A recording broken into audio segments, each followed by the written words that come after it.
Kejaksaan Negeri Jepara, Jawa Tengah menetapkan sebagai tersangka seorang pegawai salah satu bank milik BUMN yang ada di unit Jepara karena melakukan penyimpangan dalam kredit usaha rakyat atau KUR dengan bunga ringan.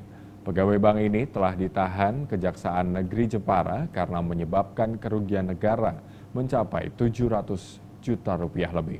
CSR, mantan pegawai di salah satu bank milik BUMN di unit Karangnongko, Jepara, Jawa Tengah ini ditetapkan sebagai tersangka dan ditahan oleh Kejaksaan Negeri Jepara. Penetapan CSR sebagai tersangka dilakukan setelah yang bersangkutan menjalani pemeriksaan selama beberapa jam di Kejari, Jepara. Kepala Kejaksaan Negeri Jepara, Dini Ardani, menjelaskan, tersangka yang menjabat sebagai mantri bank telah memanipulasi proses pengajuan kredit usaha rakyat atau KUR untuk masyarakat pada tahun 2023.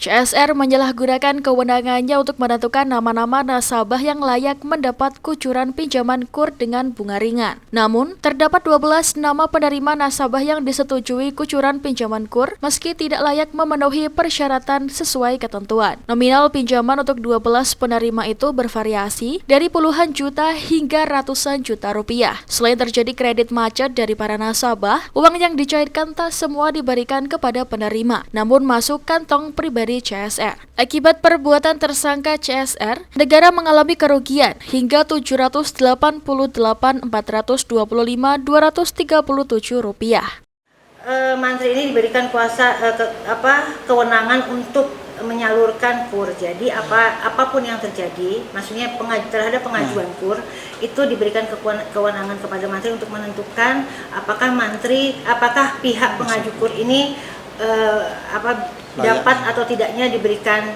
pinjaman begitu. Tapi ternyata pada perjalanannya mantri ini mengetahui bahwa orang-orang yang mengajukan itu sebenarnya tidak layak untuk mendapatkan KUR, tidak memenuhi syarat, tapi tetap diberikan gitu.